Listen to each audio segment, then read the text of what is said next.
अब हम रेशियो को बांटना सीखेंगे।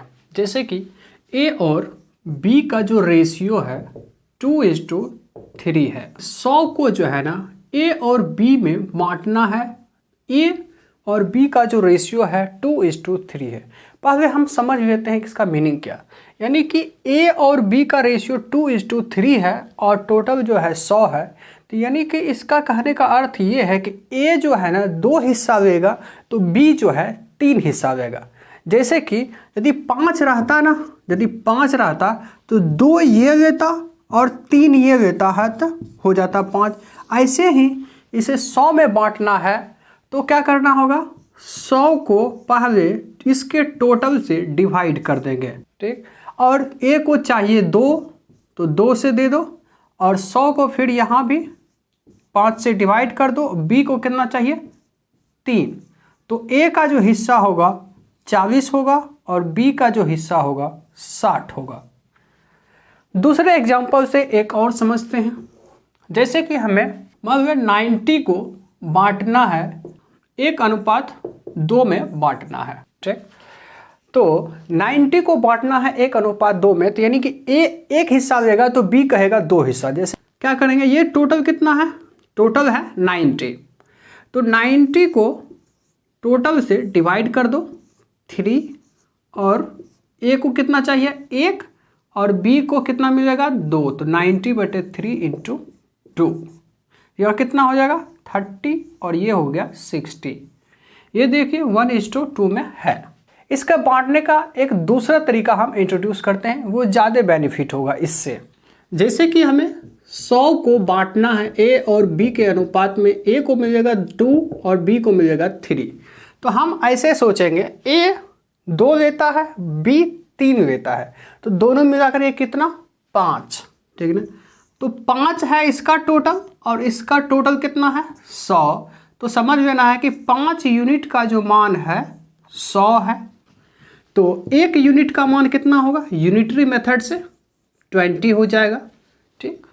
अब देखिए ए को मिलेगा 2, तो ए को कितना चाहिए 2 यूनिट, तो 2 यूनिट का मान कितना होगा 20 × 2 = 40। बी को कितना चाहिए 3 यूनिट, तो 3 यूनिट का मान कितना हो जाएगा 20 × 3 = 60। 300 को बांटना है A:B:C में, जिसका कि रेशियो है 2:3:5। अब देखिए यहाँ पर जो है ना 3 भागों में बांटने के लिए फ्रैक्शन जो है ना हमें इसे बांटना है, ठीक। तो ए का कितना मिलेगा, ए कितना हो जाएगा, इसका टोटल कितना है 10, तो 300 टोटल है उसका, 300/2 × 2 कितना हो गया 60। बी का कितना होगा, बी का part 300 total upon total into B कितना चाहिए 3, कितना हो जाएगा 90, और सी 300/10 × 5 = 150। इसे एक और एग्जांपल के साथ देखते हैं। जैसे कि हमारे पास है क्वेश्चन 90, ठीक, और इसे हमें बांटना है ए है और बी है, ए है बी है, इसे बांटना हमें 1/2:1/3 में। अब यहाँ पर जो है ना हमें इस मेथड से करने में बहुत ज़्यादा डिफिकल्टी का फेस करना पड़ेगा। आइए देखते हैं, इससे पहले सीख लेते हैं। तो 90 है तो दोनों का सम कितना होगा 5, 6 और 3 + 2 यानी कि 5/6 हो गया। तो 90 को पहले 5/6 से डिवाइड करेंगे, उसके बाद 1/2 से मल्टीप्लाई करेंगे, तो ये ए का पार्ट होगा। बी का पार्ट कितना होगा 90/5/6 × 1/3। देख रहे हैं यहाँ पर फ्रैक्शन आ रहा है और फ्रैक्शन को सॉल्व करना थोड़ा डिफिकल्ट होता है, तो इस पर जो है ना ये इस तरीके से सॉल्व करना इसको वेरी डिफिकल्ट होगा और टाइम टेकिंग होगा। तो इसे हम इस तरीके से सॉल्व नहीं करके इसको दूसरे तरीके से सॉल्व करेंगे। इसको सॉल्व करने के लिए हम दूसरे तरीका से सॉल्व करेंगे, यूनिटरी मेथड वाला, यूनिटरी मेथड को अप्लाई करेंगे। तो यहाँ पर रेशियो का प्रॉपर्टीज कुछ यूज करेंगे, जैसे कि 1/2 है, 1/3 है, तो फ्रैक्शन फॉर्म ही जो होता है ना डिफिकल्टी आ रहा है, तो हम कुछ ऐसा करते हैं ताकि फ्रैक्शन ही गायब हो जाए। तो रेशियो का में हम किसी भी नंबर से मल्टीप्लाई कर सकते हैं। ये 6 से मल्टीप्लाई कर दिए। अब समझ में आता होगा 6 ही क्यों किए हैं। 6 जो है ना 2 और 3 का एलसीएम है, और 2 से मल्टीप्लाई 2 से डिवाइड होगा तो भी होल नंबर में आ जाएगा, पूर्ण संख्या में, और ये 3 से भी करेंगे तब भी वो इंटीजर आ जाएगा। तो इसीलिए हम करते हैं। तो ये कितना हमारा हो गया रेशियो 3:2 हो गया। अब हमारा थोड़ा सा काम आसान हो गया। तो 3 और 2 5, 5 यूनिट का मान हो गया 90। तो 1 यूनिट का मान कितना होगा 18। तो ए का जो रेशियो है 3 है, तो 3 का मान कितना हो गया 3 × 18 = 54। बी का जो पार्ट है 2 रेशियो है, तो 2 × 18 बराबर हो गया 36। इस तरह से सॉल्व करके देखें, आसान बन गया। वो फ्रैक्शन क्या दिख रहा था डिफिकल्ट, इतना लग रहा था कुछ वास्ट मैथमेटिक्स पर में, मैथ्स को आसानी से पढ़ना है। ये एक और एग्जांपल के साथ समझते हैं। जैसे कि हमारे पास है 93 है। 93 को जो हमें बांटना है ए, बी और सी में, जिसका कि रेशियो है 1/2, 1/3 और 1/5। इससे करेंगे यदि हम फ्रैक्शन मेथड से करेंगे तो हमें बहुत ज़्यादा डिफिकल्ट होगा। तो इसको करने के लिए क्या करेंगे, किसी भी यहाँ पर जो है ना मल्टीप्लाई में किसी भी नंबर से कर सकते हैं, लेकिन हम उस नंबर से मल्टीप्लाई करते हैं जिससे कि हमें बेनिफिट हो। तो 2, 3 और 5, इसका एलसीएम क्या होता है 30। तो हम क्या करेंगे, इसमें 30 से मल्टीप्लाई कर देंगे। तो कितना हो गया रेशियो 15:10 6। तो अब देखिए हमारे पास कितना आ गया 15, 10, 25, 6, 31।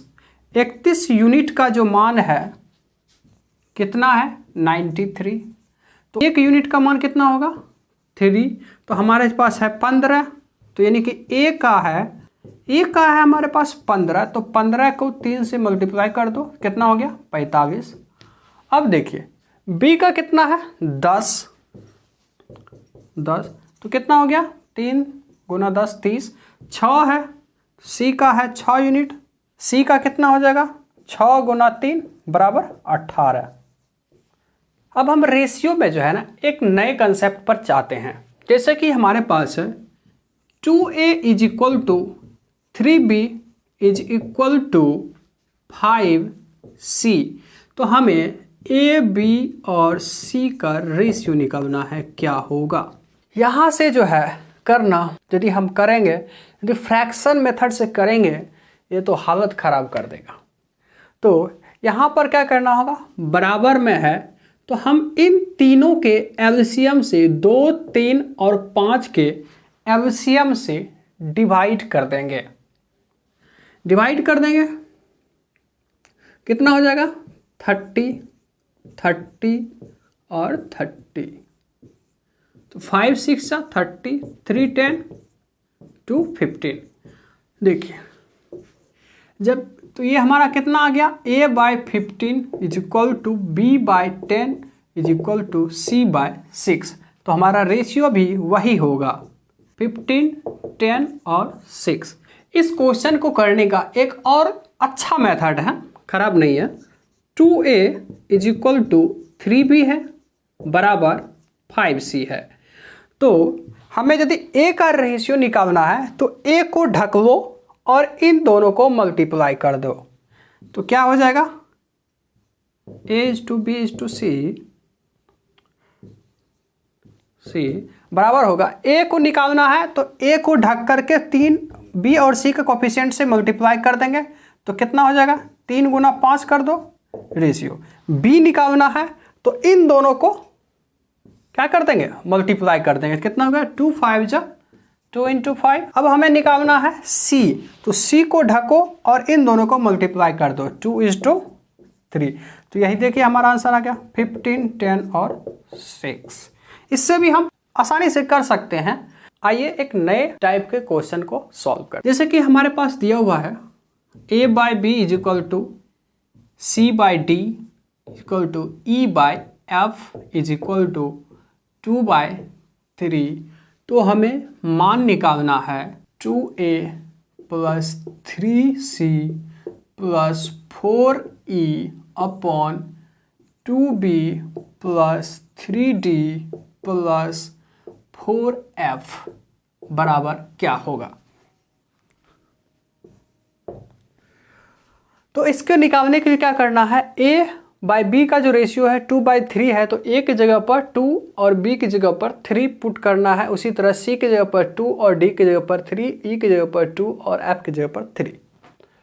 तो 2 e की जगह पर मल्टीप्लाई कर दिया, 2 × 2 + 3 × 2 + 4 × 2 बटे 2 × 3 + 3 × 3 + 4 × 3 कितना हो गया, 2 दूना 4, 4 6 10, 10 8 18 बटे 6 9 15, 15 12 27, 9 से कट गया 2 और 3। कुछ यहाँ पर हमें आपको नज़र आया होगा कि ये 2/3 था, तो इसका भी रेशियो जो है ना 2/3 आ गया। तो इतना लोचा करने के कोई ज़रूरत नहीं है। लेकिन इस एक चीज़ को ध्यान में रखना है कि यह रूल लग सकता है जब इसका कोफिशिएंट सेम हो। जैसे यहाँ पर कोफिशिएंट 2 2 है, 3 3 है, 4 4 है, यह तभी लग सकता है। और पावर भी जो है ना सेम है, पावर भी सेम है। यह तभी लग सकता है जब कोफिशिएंट सेम हो और न्यूमरेटर और डिनोमिनेटर का पावर भी सेम हो।